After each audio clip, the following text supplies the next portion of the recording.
2016 में इस देश में हुई थी नोटबंदी, लेकिन क्या 2025 में बिहार चुनाव से एकदम पहले होने जा रही है वोटबंदी, जिसमें एक बहुत भारी मात्रा में वोटर्स बिहार के चुनाव में वोट ही नहीं डाल पाएंगे। अब यह आरोप विपक्ष द्वारा इलेक्शन कमीशन और बाय एक्सटेंशन सरकार और भारतीय जनता पार्टी पर लग रहे हैं कि उन्होंने एक ऐसी स्कीम लॉन्च की है बिहार के चुनाव के एकदम पहले, जिससे बहुत सारे वोटर्स बिहार के वो वोटर लिस्ट में उनका नाम हो ही ना, क्योंकि एक SIR यानी कि स्पेशल इंटेंसिव रिवीजन लिस्ट की प्रक्रिया के तहत बहुत सारे नाम ऐसे ही कट जाएं। इसको लेकर के प्रमुख अखबार इंडियन एक्सप्रेस ने आज एक रिपोर्ट फाइल की और एक हंगामा मच गया। दिन भर से लोग इलेक्शन कमीशन पर और बीजेपी पर सवाल उठा रहे हैं। विपक्ष के लोग क्या बोल रहे हैं, आज दिन भर क्या बात हुई और क्यों इसको वोट बंदी की उपाधि दी गई है, आइए उसका पूरा एक ब्यौरा आपको देते हैं। नमस्कार, मेरा नाम है संकेत उपाध्याय और आप देख रहे हैं इशारों में। तो सबसे पहले आपको यह बता दें कि यह स्पेशल इंटेंसिव रिवीजन है क्या। दरअसल इलेक्शन कमीशन की तरफ से एक प्रक्रिया शुरू की गई है चुनाव के पहले, बिहार विधानसभा चुनाव के एकदम पहले, और यह स्पेशल इंटेंसिव रिवीजन जो कि इलेक्शन कमीशन करवाता रहता है। ऐसा नहीं है कि इलेक्शन कमीशन ने पहले यह चीज नहीं करी है, लेकिन पहले के मुकाबले अब थोड़ी सी स्थितियां अजीब क्यों हैं और इस वक्त सवाल ज्यादा क्यों उठाए जा रहे हैं। दरअसल इस स्पेशल इंटेंसिव रिवीजन के तहत इलेक्शन कमीशन का यह कहना है कि लोग दस्तावेज प्रस्तुत करें जिससे यह तय होगा कि वो वोटर होने के हकदार हैं या नहीं हैं, और उस लिस्ट में जिससे आप यह साबित कर सकते हैं कि आप वोटर हैं या नहीं हैं, उसमें कुछ दस्तावेज नहीं है, ऐसा विपक्ष का आरोप है। और वो दस्तावेज हैं आधार कार्ड, नंबर 2 राशन कार्ड और नंबर 3 मनरेगा कार्ड। इनके अलावा जिन दस्तावेजों की डिमांड रखी गई है वो है पासपोर्ट, बर्थ सर्टिफिकेट, 10th का सर्टिफिकेट, फॉरेस्ट सर्टिफिकेट, कि आप ये प्रस्तुत कीजिए। अब विपक्ष का ये कहना है और बहुत सारे लोगों का भी ये कहना है कि भाई बहुत सारे केसेस में ये दस्तावेज लोगों के पास नहीं है, और खास तौर से जो पिछड़े, अति पिछड़े हैं, वो कहां से इस तरीके के सर्टिफिकेट लाएंगे। गरीब पासपोर्ट कहां से ले आएगा। बर्थ सर्टिफिकेट बहुत सारे लोगों का मिसप्लेस हो जाता है। बिहार बाढ़ प्रभावित क्षेत्र है और वहां पर कई बार बाढ़ में दस्तावेज बह जाते हैं। इसके अलावा बहुत सारे लोग अनपढ़ हैं, तो 10वीं का आप सर्टिफिकेट मांग रहे हैं, अगर वो लोग नहीं प्रस्तुत कर पाए तो। इसके अलावा फॉरेस्ट सर्टिफिकेट, अगर कोई जंगली इलाके में रह रहा है और ये सर्टिफिकेट नहीं है, या फिर अगर जंगल के इलाके में नहीं रह रहा है और कोई दस्तावेज नहीं है, तो वो कैसे साबित करेगा। बस इसी चीज को लेकर के घमासान मच रहा है।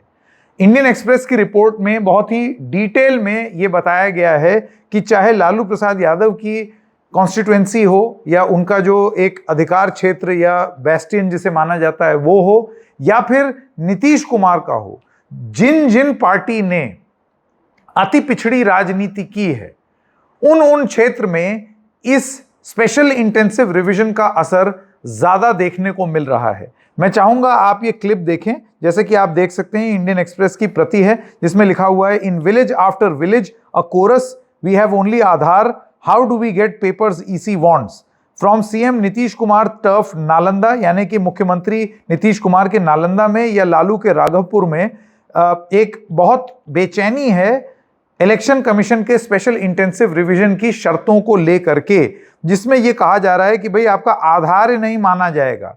अब इस रिपोर्ट के हिसाब से उन्होंने मेघन माझी 37 साल के हैं, लेबरर हैं, वो कहते हैं कि मुझसे सरकारी कागज माना जा रहा है, अब मैं कहां से लेकर के चला आऊं। ये नीतीश कुमार की कंस्टिट्यूएंसी नालंदा के एक निवासी हैं। इसके अलावा स्पेशल इंटेंसिव रिवीजन में और भी लोगों से बात की गई है।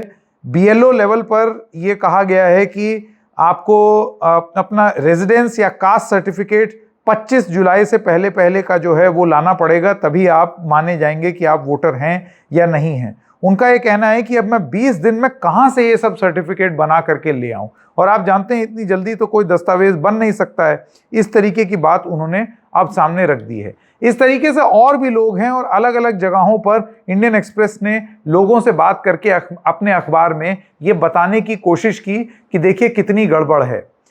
आपको कुछ बयान सुनाते हैं, एक महिला का बयान सुनाते हैं जो अपनी तकलीफ बता रही है। जो जितना कागज जो बतलाया है सरकार माने फिर अप्लाई करने के लिए, हम गरीब आदमी है, खुरपी मजदूरी हंसुआ लेकर के मजदूरी करते हैं। ही कागज पर 5,000 रुपया कहाँ से लावेंगे? आरा बारा लगा कर को हम जाना पड़ेगा मरवा, हम कहाँ से पैसा लावेंगे जो हम जाएंगे? एक कानून चलाया है सरकार, ये कानून नहीं चलना चाहिए, ठप रहना चाहिए। जो जही कागज है, जही कागज है, जो पहचान पत्र है, वही पर काम चलना चाहिए, दूसरा नहीं। हमको नगर घूस का हमको कहने का मतलब है जो बिहार में कोई भी काम होता है हर जगह जगह पर पैसा मांगता है, हमको घूस लेकर को कहता है जो ये काम करेंगे, हमको घूस नहीं, हमको से होगा ना हम देंगे सीधा।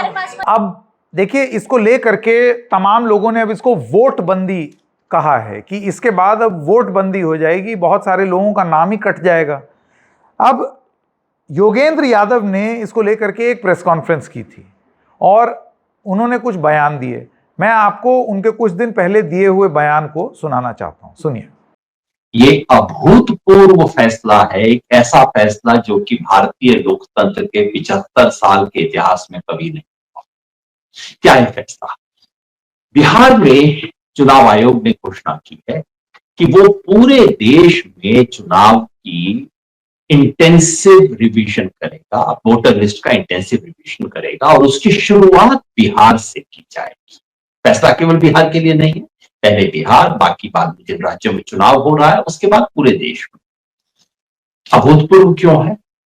क्योंकि पहली बार है, मैं इस देश के चुनाव 40 साल से देख रहा हूं और पहले वालों के बारे में किताबों में पढ़ा है, पहली बार है कि चुनाव से सिर्फ 3 महीना पहले पूरी मतदाता सूची को नए सिरे से लिखा जा रहा है। ध्यान रखिए, ये जो इंटेंसिव रिवीजन होता है, गहन पुनरीक्षण, उसका मतलब ये नहीं होता कि चुनाव जो एग्जिस्टिंग लिस्ट है उसमें खूब काटापीटी होगी, नहीं। एग्जिस्टिंग लिस्ट को साइड में रख दिया जाएगा, नए सिरे से लिस्ट बनेगी। तो योगेंद्र यादव ने आज एक ट्वीट भी किया इसी खबर का हवाला दे करके और बोला, जागो मोहन प्यारे। अब यह मामला राजनीतिक पूरी तरीके से हो गया है, क्योंकि चाहे कांग्रेस हो, आरजेडी हो, यहां तक कि उपेंद्र कुशवाहा ने भी अब सवाल उठा दिया है कि यह बहुत कम समय है जिसमें आप इस तरीके की चीज करने को कह रहे हैं। ऐसे नहीं होता है इतने कम समय में। क्या मकसद हो सकता है फिर स्पेशल इंटेंसिव रिवीजन का? विपक्ष के नेता आफ्टर नेता, उनका यह कहना है कि ये इलेक्शन कमीशन कहीं बीजेपी के कहने पर यह सब तो नहीं कर रही है, चाहे महुआ मोइत्रा हो या और नेता हों, या फिर वो लोग हों जो सुप्रीम कोर्ट के वकील हैं और सवाल उठाते रहते हैं सरकार पर, जैसे कि प्रशांत भूषण, जो ट्वीट करके बिल्कुल यही चीज बोल रहे हैं। सतीश आचार्य जो कार्टूनिस्ट हैं, उनकी तरफ से भी एक कार्टून बनाया गया है जिसमें वो कार्टून में दिखाते हैं कि एक मधुमक्खी का छत्ता है बिहार के रूप में, इलेक्शन कमीशन ने उसमें लाठी मारी और वो छत्ता पूरा इलेक्शन कमीशन पर ही गिर गया। बिल्कुल इस तरीके की स्थिति हमको बिहार में देखने को मिल रही है। आपको यह भी बता दें, अभी कुछ दिन पहले इलेक्शन कमीशन में एक अर्जी देकर के विपक्ष के सारे नेता, जिसमें आरजेडी, जिसमें सीपीआई एमएल, जिसमें कांग्रेस और भी तमाम दल थे, यानी कि महागठबंधन में लड़ने वाले बिहार के चुनाव में जितने दल हैं वो सब वहां थे। अभिषेक मनु सिंघवी भी थे। तो सिंघवी साहब का बयान है जिसमें उन्होंने कहा कि 2003 से जो चुनाव हो रहे हैं, जब आखिरी बार स्पेशल इंटेंसिव रिवीजन हुआ था, तो क्या यह माना जाए कि 2003 से बिहार में होने वाले सारे चुनाव गलत हैं, रद्द कर दिए जाएं उनके नतीजे? इस तरीके से कैसे हो सकता है? और 2003 आपको याद है, 2005 के बाद से लगातार बीजेपी और नीतीश कुमार की ही सरकार है। बीच में थोड़े थोड़े समय के लिए विपक्ष की सरकार आई, लेकिन मुख्य रूप से बीजेपी की ही सरकार बिहार में है। उनका यह भी कहना है कि स्पेशल इंटेंसिव रिवीजन जून में ही क्यों हो रहा है, इतना कम समय क्यों दिया गया है, जब आप जानते हैं विधानसभा के चुनाव में बस महज कुछ महीने बच जाएंगे। जब इस तरीके का इंटेंसिव रिवीजन होता है तो इंटेंसिव रिवीजन के लिए आपको कम से कम नहीं तो साल सवा साल का समय देना चाहिए। इतना कम समय दे करके जब आप इस तरीके का रिवीजन कराएंगे तो क्या ये विपरीत नतीजे नहीं प्रस्तुत करेगा, जिसमें लोगों के पास ग्रीवांस रिड्रेसल यानी कि जो उनकी दिक्कतें हैं, दोष हो जाएंगे अगर, तो उस दोष सुधार के लिए कदम उठाने का समय बहुत कम नहीं बचेगा। और इस सब के चक्कर में सबसे गरीब तबका जो है बिहार का, क्योंकि दस्तावेज की मार सबसे गरीब तबके को ही लगेगी, ये साबित करने के लिए कि वो नंबर 1 नागरिक है या नहीं है, नंबर 2 वोटर है या नहीं है, इस तरीके के दस्तावेज प्रस्तुत किए जा रहे हैं। उनका ये कहना है कि 8.5 करोड़ वोटर्स में से उनका फ्यूचर आप एक ही महीने में कैसे तय कर सकते हैं, और खास तौर से जब चुनाव कुछ ही महीने में होने वाला है। इस पूरी प्रक्रिया को क्या बिहार के चुनाव के बाद नहीं किया जा सकता? आप करिए इंटेंसिव रिवीजन, क्योंकि उसके बाद आपके पास समय ही समय रहेगा। अगले बिहार का चुनाव बिहार में नहीं होगा, अगला चुनाव तो 2029 में होगा, तो आपके पास बहुत समय रहेगा। करते रहिएगा रिवीजन अच्छे से, ताकि उसमें कोई भी डाउट ना हो। तो ये सवाल अब विपक्ष की ओर से उठाना शुरू कर दिया गया है। इलेक्शन कमीशन की तरफ से एक प्रेस नोट जारी किया गया है, जिसमें उन्होंने बताया है कि पहली विजिट हुई बूथ लेवल ऑफिसर्स यानी कि BLO की तरफ से 1.5 करोड़ घर में राज्य में ये प्रोसेस कंप्लीट किया गया, जिसमें 87% ऑफ द एन्यूमरेशन फॉर्म्स वो दे दिए गए। कुल 7.90 करोड़ इलेक्टर्स हैं और उनमें से 6 करोड़ 86 लाख फॉर्म्स वो दे दिए गए हैं। और इलेक्शन कमीशन का ये कहना है कि ये पूरी प्रक्रिया 30 सितंबर 2025 तक खत्म कर दी जाएगी। इसी सब के साथ साथ एक आरोप ये भी लग रहा है, जैसे कि आप इस न्यूज़पेपर रिपोर्ट की प्रति में देख रहे हैं, जिसमें ये बताया गया है कि ये अनुभूति विश्नोई जी की रिपोर्ट है, जिसमें ये लिखा है election commission of India special Bihar revision and new enumeration form in alignment with citizenship act 2003।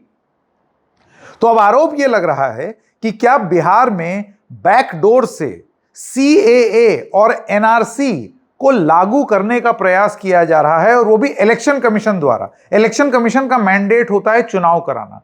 Election commission का मैंडेट ये नहीं होता है कि सिटीजनशिप अमेंडमेंट और नेशनल रजिस्टर ऑफ सिटीजन्स की भूमिका निभा देना। तो क्या इलेक्शन कमीशन के माध्यम से सिटीजनशिप और नेशनल रजिस्टर ऑफ सिटीजन वाला काम किया जा रहा है? आपको मैं ये दिखा दूं, 1987 or 2003 were watershed amendments in India's citizenship laws and were brought to prevent illegal migrants from acquiring Indian citizenship. अब ऑपोजिशन और विपक्ष का ये कहना है कि क्योंकि ये अमेंडमेंट जो किया जा रहा है, इसमें आप देखिए एक पैरा लिखा है, it cited article 326 of the constitution stating that a person is required to be an Indian citizen for his or her name to be registered in the electoral roll. अब देखिए ये बात सही भी है, हिंदुस्तान के चुनाव में हिंदुस्तान का नागरिक ही वोट करेगा ना, कोई और देश का तो नागरिक वोट कर नहीं सकता है। तो अगर इस लिहाज से आप इलेक्टोरल रोल्स को सही करना चाहते हैं कि कहीं उसमें कोई इन्फिल्ट्रेशन ना हो जाए, तो इसमें किसी को आपत्ति नहीं होनी चाहिए। हैविंग सेड दैट, ये पूरी प्रक्रिया में अगर हिंदुस्तानी नागरिक जल्दबाजी के तहत खुद ही अपने देश के चुनाव में वोट ना दे पाए, तो क्या ये अपराध नहीं हो जाएगा? और इस अपराध से बचने के लिए क्या एक ऐसा कदम इलेक्शन कमीशन को नहीं उठाना चाहिए कि वो कुछ समय तक इसको पोस्टपोन कर दे, ताकि वो थोड़ा समय ले ले, डिटेल में समय ले ले, और ऐसा प्रयास करे जिसमें किसी के साथ भी अहित ना हो, किसी भी वोटर के साथ अहित ना हो। तमाम सवाल आधार पर भी पूछे जा रहे हैं। इसी सरकार ने आधार को मैंडेटरी किया और आधार हमारे जीवन का हिस्सा बन गया है। ऐसे वक्त में आधार को ना मानना, क्या आधार में नो कॉन्फिडेंस है सरकार द्वारा, यह भी अब सवाल उठना शुरू हो गया है। आप लोग जानते हैं विपक्ष इस पर एक बहुत बड़ा मुद्दा उठा रहा है। सुनने में यह आ रहा है कि विपक्ष इस पूरे मामले को अदालत में भी लेकर के जाएगा। तो अदालत का क्या रुख होगा वो बहुत इंटरेस्टिंग होगा, और खास तौर से जनता की अदालत में जब ये मुद्दा लेकर के विपक्ष जनता के बीच में जाएगा और अब वो एजिटेशन प्लान कर रहे हैं, ऐसे वक्त में क्या कदम उठाए जाएंगे वो भी देखते बनेगा। ये खबर अभी शुरू ही हुई है, खत्म नहीं हुई है। सारे अपडेट्स लेकर आते रहेंगे आपके पास। इशारों में आज इतना ही, फिर मिलेंगे किसी और मुद्दे के साथ। तब तक के लिए नमस्कार।